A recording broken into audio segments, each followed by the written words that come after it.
In this Elden Ring video, I'm going to be showing you my Carian Cleaver build. This is an all-game build that can be used from very early on in the game all the way through New Game and New Game Plus. Has very high damage, and it's a good hybrid mage build that has very high melee damage. Some people were commenting on my last video that I only show gameplay against easy enemies in my builds, and of course any build shown against these enemies would do well. And that's true. Enemies at the beginning of the game and New Game Plus are very easy to kill. But I would hope that people seeing the gameplay from the early areas of the game would realize that if you're devastating those enemies very thoroughly, that you're still going to perform well against end-game enemies or later in the game enemies.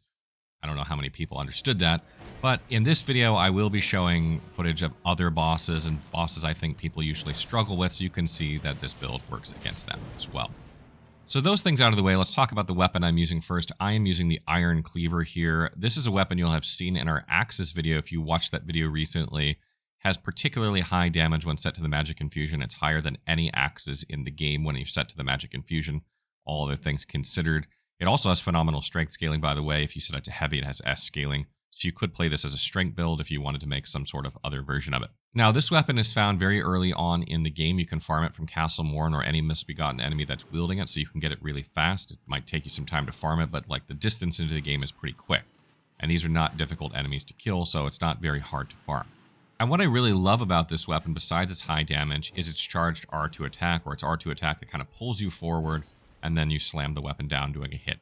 And what I like about that is it allows you to gap close, because a lot of times when in this game when you're doing like a charged R2, enemies tend to move out of the way or they move backward, and then you just miss. And because this weapon will gap close with each charged R2, even if the enemy jumps backward, you're going to close the distance and still hit them with it. It takes a little bit longer than a normal R2 because you do that, or a normal charged R2 on a different weapon, but it allows you to hit more consistently. And the other thing about it is you can start your charged R2 from further away and then land it while the enemy is winding up for their attack, usually interrupting them. Whereas if you're trying to pull off a charged R2 that doesn't pull you forward, you're right next to the enemy. When you do that, it's more of a gamble. And I've outfitted this weapon with Royal Knight's Resolve, and that's because this is going to buff that charged R2 attack to do really, really high damage and allow you to pull it off safely, as I mentioned, because you start outside enemy's range, so you can just buff and then use it and hit an enemy for very, very high damage.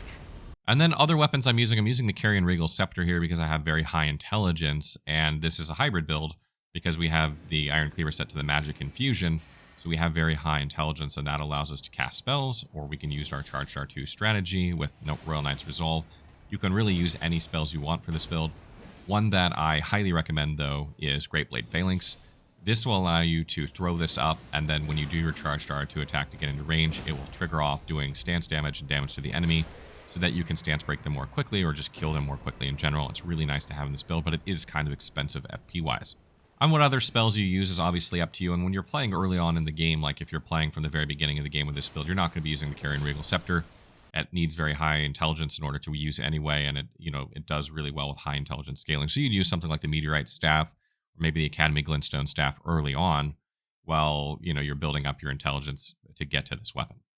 And the last thing I'm using here is the Jellyfish Shield. This is a nice addition to this build because it allows you to block counters. You have very high melee damage, so that just gives you another option of things you can do when you want, if you want. This build is really all around. It's got everything. It's got high melee damage, it's got block counters, it's got magic. If you're looking for an all-around build, it's really good. But also what this allows us to do is if you have your Scepter and Axe out, and then you buff with Royal Knight's Resolve and switch your Scepter for the shield, and then use its L2, you'll buff your damage by another 20% or your attack power by another 20%, which is really, really nice because that makes that charged R2 attack do even more damage, and all your follow-up attacks will obviously do more damage because you're buffed with that as long as your shield still remains in your left hand. The tricky thing about this is that you can't really buff with Royal Knight's Resolve and have this shield out at the same time, so you kind of have to lead with Royal Knight's Resolve and then just kind of lean into the extra damage from the shield, or just keep buffing with Royal Knight's Resolve and not use the shield. And armor-wise for this build, I have the Carian Knight head and chest piece for the kind of look, because the build's Carian Cleaver build. It's a magic hybrid build. I kind of like that armor for this build, but you can really use whatever you want. And I have 2 pieces of the Banished Knight set on my gloves and legs, and that's just to get me over that 51 poise breakpoint so I can tank through like some regular hits and keep going with my charged R2s, or if I'm just spamming R1 attacks, because this weapon has a very fast R1 attack as well, I can just take through a hit and just keep spamming attacks.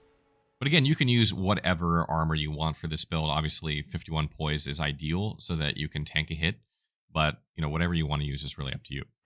Talisman-wise for this build, I have Ritual Sword Talisman to further boost my charged R2 damage when I'm at full HP, and also to increase my spell damage when I'm at full HP. When you're playing as a caster, Ritual Sword Talisman is really good, because you're trying not to get hit, you're trying to range things down at a distance. You shouldn't be getting hit as much as a melee character would. So that's a great way to not only buff your spell damage, but also buff your melee damage.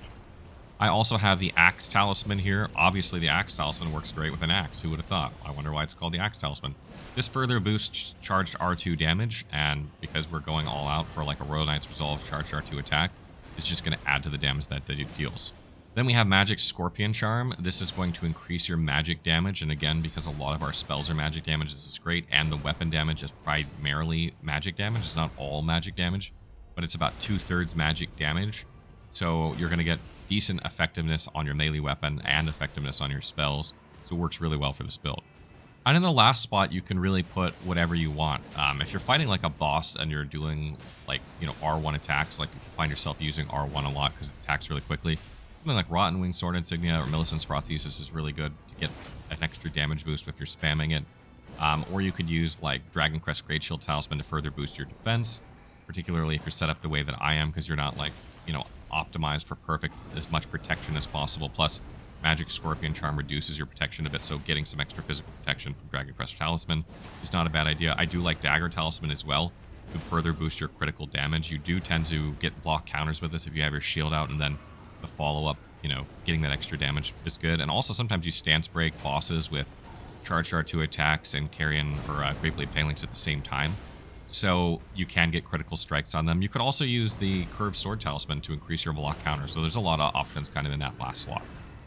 Now, attribute-wise for this build, you're going to want at least 50 Vigor at endgame in order to be able to trade hits and not die. If you're talking about playing a new character, you're going to be increasing this through the whole game, and just, continue to increase your Vigor in order to not die from hits. You should be, staggering bosses and killing enemies pretty quickly, so you probably don't need to increase it as quickly as some other builds, but definitely make sure you don't, skimp on your Vigor. Now, I have 30 Mind here also, simply because you cast a lot of spells, and you do, buff with Royal Knight's Resolve quite regularly with this build. So you're going to need a decent amount of FP.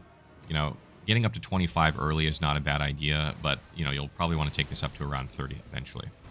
Endurance-wise, I have 28 Endurance, and this allows me to mid-roll with the exact setup I have, but even changing a Talisman around that weighs a little bit more can offset this and make you heavy roll. So the amount of Endurance you need will really be dependent on the gear that you're using and the armor that you're using. Make sure you have just enough to medium roll. Strength-wise, you need 15 strength to use the Iron Cleaver anyway, so you're going to be aiming to get some strength early on in order to be able to use that one-handed with no problems.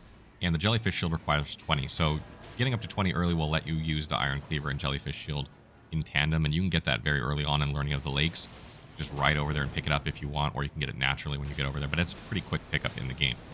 14 Dexterity, again, is just there for the Jellyfish Shield requirements. If you find yourself not using the Jellyfish Shield, then you can, reduce your strength by a little bit and your dexterity by a bit, because the Iron Cleaver's dexterity is only like 7. So, and, you might need a little bit higher for like a staff or something like that. But generally speaking, that dexterity is just there for the Jellyfish Shield. And if you're not using that early on, or if you don't like it, you don't want to put it in the build, you won't need any dexterity. Intelligence-wise, you'll want to get up to 80 intelligence. This is to, do very good spell damage and also increase the damage of your weapon. You can probably take this up to 99 in New Game Plus. Intelligence early on is not the super most important thing. You just need to make sure that your intelligence is high enough to meet the requirements for the spells that you want to use. And then otherwise, you'll probably be prioritizing Vigor, Mind, Endurance, getting the strength and dexterity requirements. And then once all those things are done, you'll probably just keep increasing intelligence. But you don't need to worry too much about getting to 80 intelligence early on. Just make sure that you can use the spells that you want to use. And we don't need any Faith or Arcane for this build. They're not part of this build at all. I guess if you were taking this build to like New Game Plus Plus or something, you could try and incorporate Golden Vow by increasing your Faith in there to get more damage. But it might be a bit of a nightmare jumbling around like a staff, a shield, seal, and a weapon. But you could do that theoretically if you want to get even more damage. But I think that would be ways out.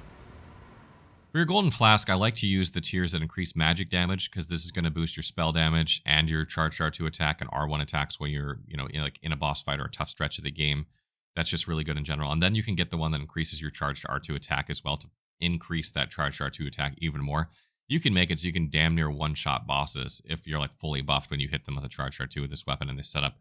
And it's quite amazing considering the Iron Cleaver weighs like very little for a weapon compared to what some of the bigger, more powerful weapons in the game that do similar damage with a charged dart too.